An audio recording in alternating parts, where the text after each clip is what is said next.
Title: The Battle of Birchwood Lane.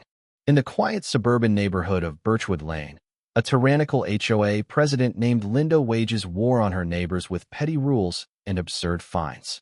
But when she invades the driveway of reclusive music lover Jake Harper for an unapproved Zumba class, she picks the wrong fight. What follows is an epic clash of wills, heavy metal vengeance, and a neighborhood uprising that topples Linda's reign once and for all. This is a tale of petty revenge, community triumph, and the sweet sound of freedom. Jake Harper loved Saturdays. They were his sacred refuge from the grind of the workweek, a chance to sleep until noon, brew a pot of strong coffee, and maybe binge-watch a show without bothering to put on pants. Living in Birchwood Lane, a cookie-cutter suburban neighborhood of neat lawns and identical mailboxes, Jake had carved out a quiet existence. He wasn't one for neighborhood gossip or block parties. His modest two-story home, with its slightly overgrown lawn and perpetually closed blinds, blended into the background. That was how he liked it. But Birchwood Lane wasn't just any neighborhood. It was ruled by the iron fist of the Homeowners Association, and at the helm of that petty dictatorship stood Linda Grayson. Linda wasn't just an HOA member. She was the president, secretary, treasurer, the whole operation. With her ever-present clipboard, sharp tongue, and unwavering belief in her own righteousness, Linda had turned the neighborhood into her personal fiefdom. Leave your trash bin out 5 minutes past pickup? Fine. Grass not the exact shade of HOA-approved emerald? Fine. Car parked an inch off center? You guessed it, fine. Jake had mostly avoided her wrath. He kept his head down, paid his dues, and ignored the passive-aggressive emails that clogged his inbox. But that Saturday morning, March 6, 2025, everything changed. It started with the noise. At precisely 7:58 a.m., Jake jolted awake to a blaring cacophony of pop music. At first, he thought it was a car alarm malfunctioning down the street. Then he wondered if some teenager was throwing an early morning rager. Groggy and annoyed, he rolled out of bed, shuffled to his bedroom window, and yanked the blinds open. What he saw made his jaw drop. There, in the middle of his driveway, was a full-blown Zumba class. 40 middle-aged suburbanites, clad in neon leggings, sweatbands, and too tight tank tops, were lunging, jumping, and cha-cha-ing across his pavement. And at the center of it all stood Linda Grayson, decked out in a hot pink workout set, a sweatband plastered across her forehead, barking instructions like a drill sergeant on a caffeine high. "Come on, ladies, feel the burn." Linda clapped, her voice cutting through the pulsing beat. Jake blinked, still clutching the windowsill, his brain struggling to process the scene. "No," he muttered. "Nope. I'm still dreaming. This isn't real." But it was real. Very real. He stumbled downstairs in his faded plaid robe, grabbed his coffee mug like it was a lifeline, and stepped outside. The moment his bare feet hit the pavement, the absurdity of the situation hit him full force. His car, parked in the garage, was completely trapped. The Zumba horde had set up their sweaty spectacle right in front of the garage door, blocking his only exit.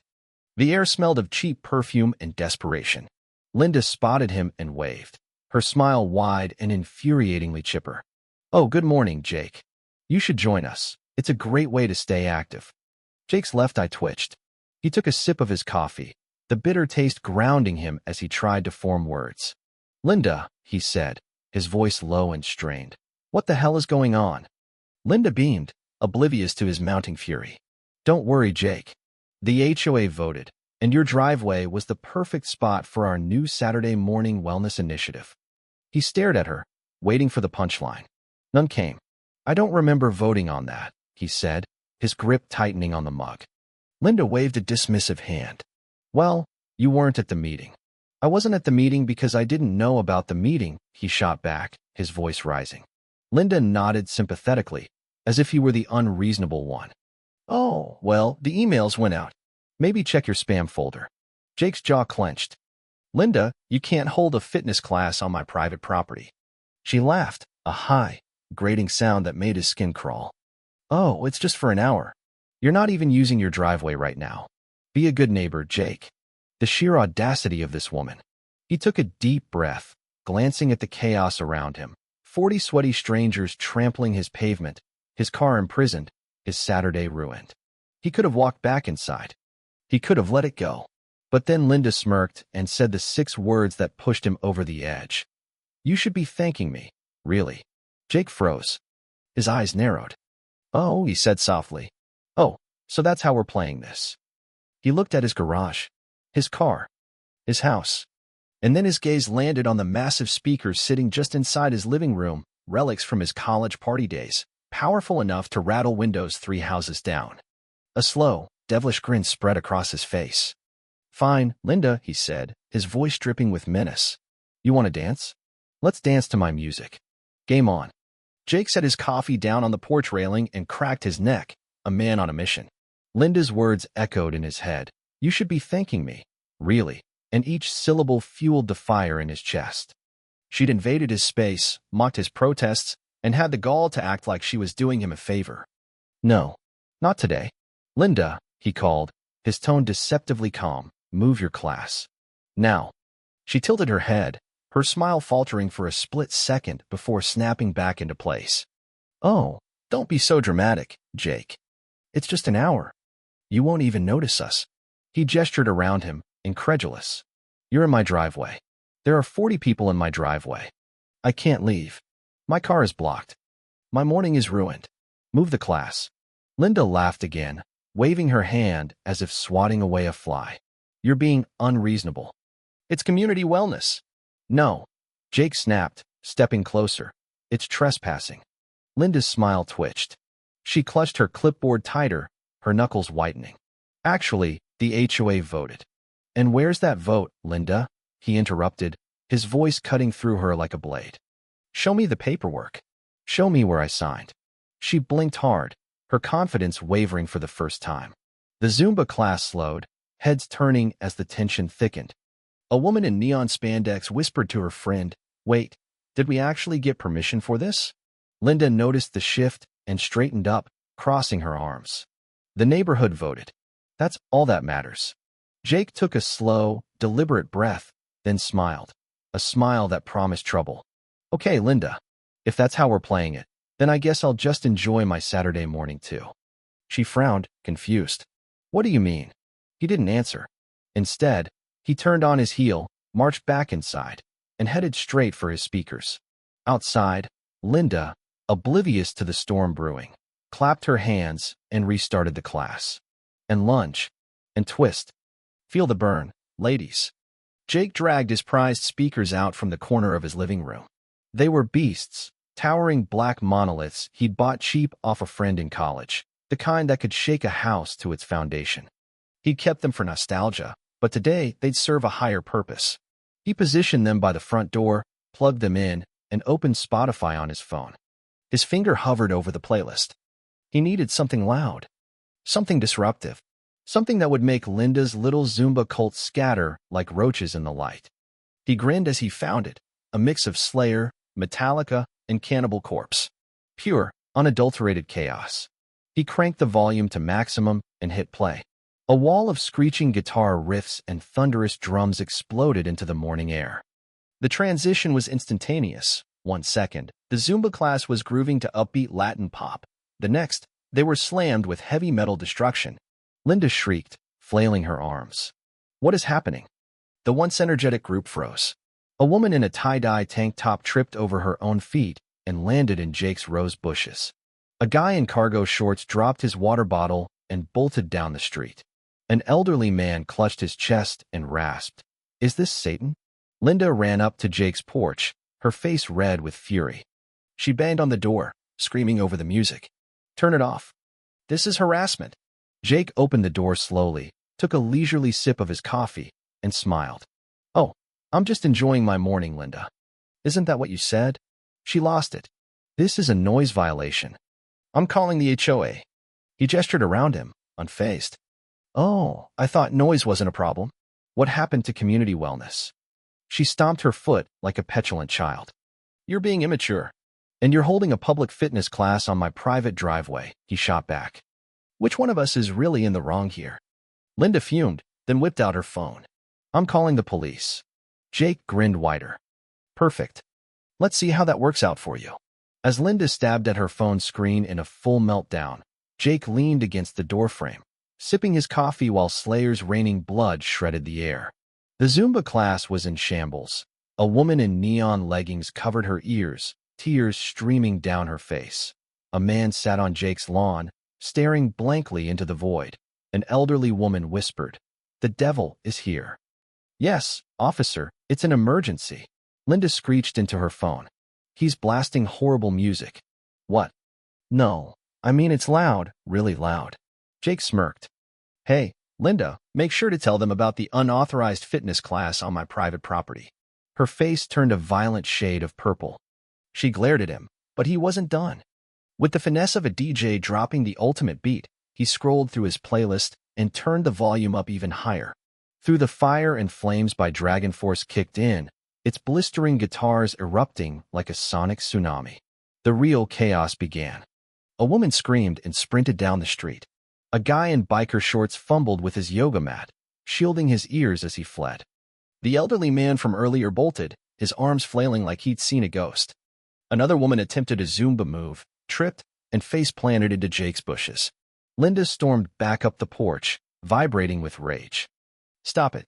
Stop it right now." Jake couldn't hear her over Kirk Hammett's guitar solo. She kept yelling, "You're going to be fined for this. I'm reporting you to the HOA." He turned the music down just enough to reply, "Oh, you mean your HOA? The one that illegally decided to hold a class on my driveway." Her eye twitched. "You're harassing the neighborhood." He gestured to the wreckage around them, scattered water bottles, abandoned yoga mats, a lone sneaker in the grass.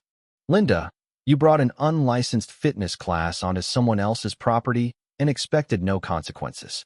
This is called payback." She opened her mouth to argue, but stopped. The remaining Zumba participants weren't on her side anymore. A woman still covering her ears marched up to Linda, her voice shaking. "You told us we had permission for this. This is not what I signed up for." Linda panicked, turning back to Jake with a shaky finger. "This isn't over." He shrugged. "Better hurry, Linda. Your class is leaving." Sure enough, people were grabbing their belongings and fleeing. And right on cue, red and blue lights flashed at the end of the street. A police cruiser rolled up to the curb. Linda whipped around, hope flickering in her eyes. "Yes. Officer, over here." The officer stepped out of the cruiser, adjusting his belt as he surveyed the scene. Linda launched into her sob story before he could even speak. "Thank goodness you're here. He's causing a massive disturbance, blasting horrible music, scaring people. It's a threat to public safety." The cop glanced at Jake, who stood calmly on his porch, coffee in hand, while the dying echoes of metal hummed from his speakers. "Morning, officer," Jake said with a nod. "Just enjoying my property." The cop squinted at Linda. "Wait, what exactly is going on here?" Before she could spin more lies, Jake stepped forward. "Here's the deal, officer. I woke up this morning to find a Zumba class in my driveway." The cop's eyebrows shot up. "In your driveway?" "Yep. My private property. They blocked my garage, blasted their music, and refused to leave.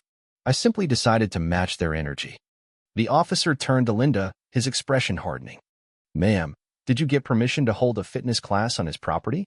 Linda's confidence cracked. "Well, the HOA." "That's a no, then," the cop interrupted. He pulled out his notepad. "Ma'am, you do realize that's trespassing, right?" Linda's mouth flapped open and closed, words failing her. "But he played metal music." The cop chuckled. "On his property? That's not illegal." Linda went silent, her Zumba army long gone. The officer gave Jake a knowing look. "Look, I'm not saying I personally love the whole death metal at 8 a.m. thing, but I do think it's fair revenge." Then he turned back to Linda. "Ma'am, you're lucky he's not pressing trespassing charges. I'm also filing a report with the city about the unauthorized use of private property for public gatherings. If you try this again, you could be looking at real fines." Linda looked like she wanted to disappear. She spun around and stormed off, muttering about the HOA board. The cop tipped his hat at Jake. "Have a good day, sir. Maybe ease up on the metal next time." Jake grinned. No promises. As the cruiser drove away, Jake surveyed his victorious battlefield. His driveway was his again. Linda had lost badly. He raised his coffee mug toward her house and whispered, "Stay off my driveway." But this wasn't the end. Linda wasn't one to slink away quietly. She was plotting her next move, and Jake had no idea what was coming. Jake thought the war was over. With Linda's Zumba class dismantled, the cop's warning ringing in her ears, and his driveway reclaimed. He figured she'd slink back to her clipboard-wielding lair to lick her wounds. He was wrong. Linda Grayson didn't just accept defeat. She stewed in it, letting it fester into something darker, pettier, and downright diabolical. That afternoon, Jake finally settled into the Saturday he'd envisioned. The morning's chaos faded into a distant memory as he cracked open a cold beer and sank into his couch. He'd just taken his first bite of a victory sandwich, ham, Swiss, and a generous smear of mustard, when the doorbell rang. Ding dong. He groaned, setting the sandwich down. If this is another HOA fine, I swear. He shuffled to the door, still in his robe, and opened it. It wasn't a letter. It wasn't even Linda, at least, not alone. Standing on his porch was a burly tow truck driver, clipboard in hand, and parked in the street was a hulking tow truck, its engine rumbling ominously. And there, next to the driver, stood Linda, arms crossed, smirking like she'd just won the lottery. "You thought you won, didn't you?" she said, her voice dripping with smug satisfaction. Jake blinked, his brain struggling to catch up. "Oh, what?" The tow truck driver leaned out, glancing at his clipboard. "Hey, buddy, we got a call. Your vehicle's illegally parked under HOA regulations." Jake stared at him, then at Linda, then back at the driver. "It's in my driveway." Linda's grin widened. "Actually, according to the new HOA parking bylaws, driveway storage is a violation unless the vehicle is in active use." Jake squinted, his mind racing. "Linda, you literally trapped my car in the garage this morning with your stupid Zumba class." She shrugged, unfazed. Rules are rules. For a moment, Jake's brain short-circuited. This woman had gone full supervillain, cackling, twirling her metaphorical mustache, and now calling in a tow truck to haul his car away from his own property. In any normal situation, this would have been a nightmare. He'd have to argue with the driver, dig through HOA paperwork, maybe even hire a lawyer. But Jake wasn't worried. Why? Because Linda had made a fatal mistake. He smirked, crossing his arms. "Oh, Linda, I'm so glad you called this tow truck." She blinked, her confidence faltering. "Why what?" "Because now the tow truck guy gets to see something very interesting." He pointed past her, toward the sidewalk. At Linda's car, her illegally parked car. See, Linda had been so laser-focused on screwing Jake over that she hadn't noticed her own violation. Her sedan, a pristine white monstrosity with a live, laugh, love bumper sticker, was jutting out into the street, its rear end well past the HOA's strict parking line. According to her own precious bylaws, it was a clear-cut infraction. Jake grinned wider. "Hey, tow guy, you said HOA violations, right?" The driver followed Jake's gesture, his eyes landing on Linda's car. Then he looked back at Jake, then at Linda. A slow, delighted grin spread across his face. "Well, rules are rules." Linda went pale. "No, wait, that's my car." "And it's in violation," the driver said, already hopping back into his truck. Before Linda could react, he fired up the engine, maneuvered the tow arm, and hooked her car with practiced ease. The sedan lifted off the ground with a satisfying groan of metal. Linda screamed, flailing her arms. "You can't do this. I'm the HOA president." The tow guy shrugged, unfazed. "HOA rules, ma'am. You called us. We just enforce them." Jake leaned against his doorframe, sipping his beer. "Thanks for keeping the neighborhood in check, Linda." Her eye twitched so hard Jake thought she might pop a blood vessel. He wished he could bottle the sheer rage and humiliation radiating off her. Her Zumba class ruined, her revenge plot backfired, and now her car being dragged away. And the best part? Half the neighborhood was watching. Curtains twitched across Birchwood Lane. "Mrs. Patel peeked out from her porch, a smirk tugging at her lips. Old man Greg, 2 houses down, stepped outside with his coffee, cackling openly. A guy across the street, Tom, the one with the golf course lawn, shouted, "Damn, Linda, even you gotta follow the rules." A small crowd gathered, some filming with their phones, others laughing into their fists. Linda spun around, realizing she had an audience. Her face turned a violent shade of red. She whipped back toward Jake, pointing a trembling finger.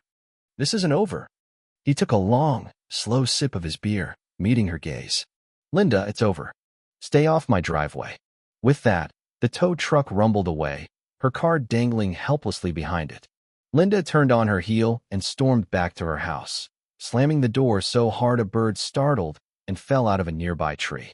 Jake just smiled, raising his beer in a silent toast. Another suburban battle won. But the neighborhood wasn't done with Linda yet. As the tow truck disappeared around the corner, an almost sacred silence settled over Birchwood Lane. No more Zumba music. No more screeching Linda. No more HOA nonsense. Just Jake, standing victorious on his porch, beer in hand, savoring the sweet taste of triumph. He figured that was the end of it. A clean win, a quiet afternoon ahead. He was wrong again. The silence didn't last. Like a ripple spreading across a pond, the neighbors started emerging. First came Greg, hobbling out with his cane and a grin that showed every one of his coffee-stained teeth. Then Mrs. Patel, her arms crossed and her eyes gleaming with something like pride. Then Tom, still clutching a bag of groceries he'd been unloading when the tow truck drama unfolded. One by one, the residents of Birchwood Lane stepped outside, whispering, staring, and then someone clapped. It was Greg. A slow, deliberate clap, like he was applauding a Shakespearean tragedy's final act. Then Mrs. Patel joined in, her hands smacking together with relish. Tom followed, then others, until the whole street erupted in applause. Jake stood there, beer halfway to his lips, as the realization hit him. This wasn't just his victory. It was their victory. Linda Grayson had been terrorizing Birchwood Lane for years. She'd fined Greg for painting his mailbox a shade of brown she deemed offensive to community aesthetics 3 times, forcing him to repaint it until she approved. She'd banned Mrs. Patel's front yard flower boxes because they weren't HOA compliant. She'd even threatened Tom with a $200 penalty for letting his grass grow a quarter-inch too long during a rainy week. Everyone had a Linda story, a petty grievance filed away under things we can't do anything about. Until now. Tom stepped forward, his usually pristine polo shirt rumpled from the day's chaos. "Dude," he said, shaking his head. "That was the most beautiful thing I've ever seen." Mrs. Patel nodded solemnly. She had it coming. Even Greg, who usually just grumbled about the weather or the kids on his lawn, wiped a fake tear from his eye. "I'm so proud of you, kid." Jake blinked, caught off guard. Thanks." And then someone, Jake couldn't tell who, dragged out a cooler. Another neighbor ran home and returned with a folding table. Mrs. Patel disappeared into her house and emerged with a tray of samosas. Tom hauled out a Bluetooth speaker, and before Jake knew it, an impromptu neighborhood party was kicking into gear, right there on his front lawn. "Hold up," Jake said, laughing as Greg shoved a beer into his hand. "What's happening?" "What's happening?" Tom said, cracking open a can. "Is we're celebrating the fall of the tyrant." Jake glanced toward Linda's house.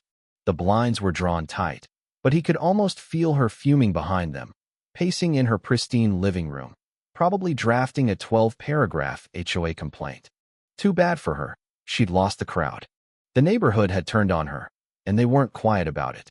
As the party gained momentum, people started swapping Linda horror stories. Greg recounted the mailbox saga, complete with dramatic hand gestures. Mrs. Patel admitted she'd once caught Linda measuring her grass with a ruler at 6 a.m. Tom confessed he'd mowed his lawn twice a week just to avoid her wrath. The stories piled up, each one funnier and more absurd than the last, until the street echoed with laughter. Jake leaned back against his porch railing, watching it unfold. He hadn't planned this. He'd just wanted his driveway back. But now, Birchwood Lane felt different. Lighter. Freer. The neighbors weren't just strangers sharing a zip code anymore. They were conspirators in a shared rebellion. Someone cranked up Tom's speaker, blasting classic rock, Springsteen, not Slayer. But Jake let it slide. Greg started an off-key sing-along, and Mrs. Patel roped Tom into an impromptu dance. Kids from down the street ran over, lured by the noise and the promise of snacks. It was chaotic, messy, and glorious. And then someone pointed at Linda's house. "Think she's watching?" Tom asked, grinning. "Oh, she's watching," Mrs. Patel said, popping a samosa into her mouth. "Probably plotting her next move." "Let her try," Greg said, raising his beer. "She's done." Jake smirked, glancing at those drawn blinds. He didn't know it yet, but Greg was right and wrong. Linda's reign was crumbling, but she wasn't out of the game entirely. Not until the neighborhood delivered the final blow. The impromptu party stretched into the evening, the sun dipping low and casting long shadows across Birchwood Lane. Jake's lawn was a mess. Empty cans, crumpled napkins, a stray flip-flop, but he didn't care. The neighborhood buzzed with a defiant energy he hadn't known it could muster. Linda's absence loomed over the celebration like a dark cloud, but no one mentioned her name after dusk. It was as if saying it might summon her back. Jake assumed she'd spend the night licking her wounds, maybe drafting a scathing email to the HOA board. He was half right. Linda wasn't just sulking, she was plotting. And the next morning, Sunday, March 7th, her counterattack came crashing down. Jake woke to his phone buzzing at 8 a.m. He groaned, rolling over to check it. An email from the HOA, marked Urgent, Emergency Meeting. He squinted at the screen, the words swimming into focus. Due to recent events, an emergency HOA meeting has been called for 10 a.m. today at the community center. Attendance strongly encouraged. He sat up, rubbing his eyes. Recent events, huh? This had Linda's fingerprints all over it. She was rallying her troops, probably ready to spin some tale about Jake's harassment and disruption of community wellness. He considered skipping it, let her rant to an empty room, but then he remembered the party. The neighbors. The way they'd clapped for him. This wasn't just his fight anymore. By 9:45, the community center, a squat brick building with flickering fluorescent lights, was packed. Jake slipped in late, taking a seat in the back. The room hummed with tension. Linda stood at the front, clipboard in hand, her hot pink workout set swapped for a crisp blazer and a smug smile. She looked like a general addressing her army, but the army wasn't saluting. Greg sat in the front row, arms crossed. Mrs. Patel whispered to Tom, her expression dark. Even HOA President Mike, a quiet, balding man who'd let Linda run the show for years, shifted uncomfortably in his chair. Linda cleared her throat, tapping her clipboard. Thank you all for coming on short notice. Yesterday, we witnessed an unprecedented attack on our community's values. Attack? Greg interrupted, snorting. You mean when you parked a Zumba class on Jake's driveway? A murmur rippled through the crowd.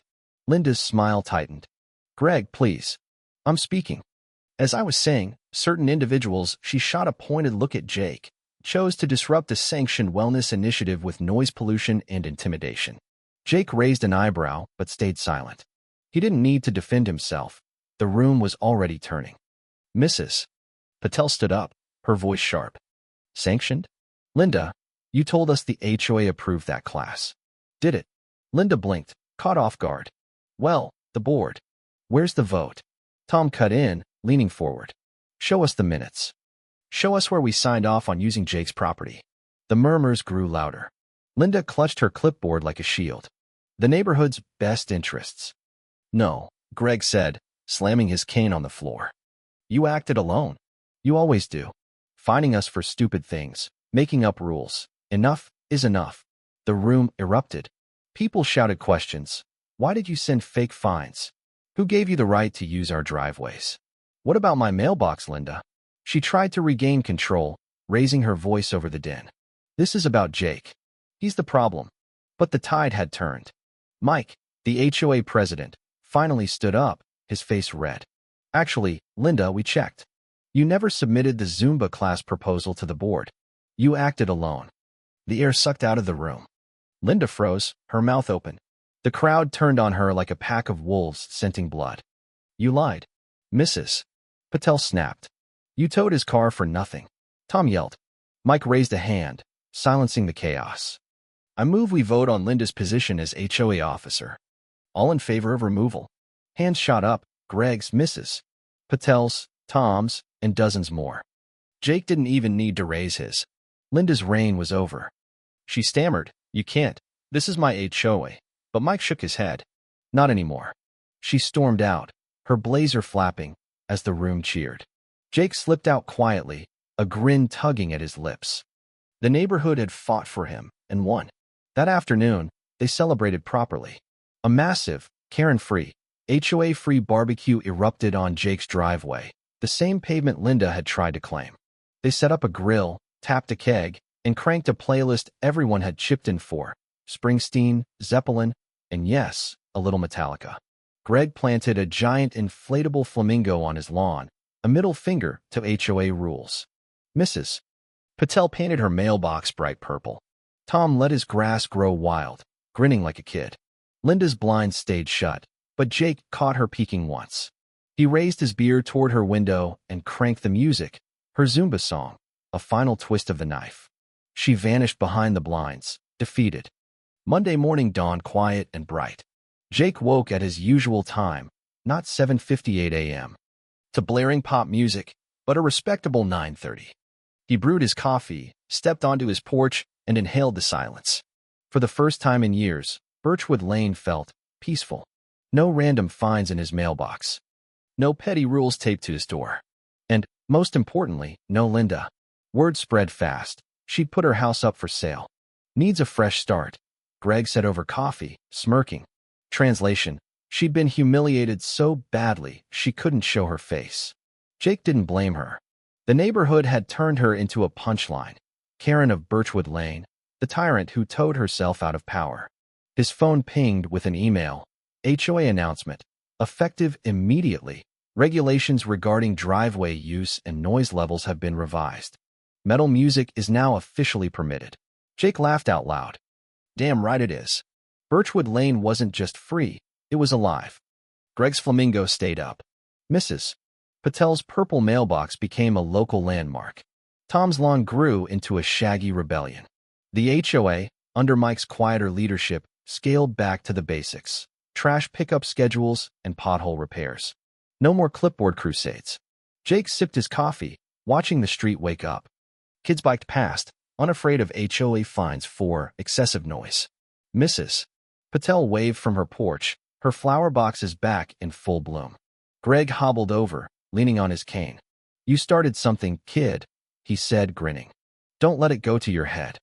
Too late, Jake shot back, laughing. Linda's for sale sign went up that week. By the end of the month, she was gone, car, clipboard, and all. The new owners, a young couple with a dog and no HOA aspirations, waved at Jake as they moved in. He waved back, raising his coffee mug. The battle was over. The neighborhood was his, and theirs again. Word count: 1000. And that, friends, is how Jake Harper defeated Linda Grayson. She invaded his driveway with her Zumba cult, fined him for existing, even called a tow truck on his own car. But in the end, she got herself towed, booted from the HOA, and forced to flee Birchwood Lane, all because she couldn't mind her own damn business. Now, the neighborhood thrives. No more Zumba mornings. No more Linda-induced nightmares. Metal music is HOA approved, and Jake's speakers stand ready for any future battles. If you ever face an HOA tyrant, take a page from Jake's book. Sometimes, the best revenge is turning up the volume. Stay loud.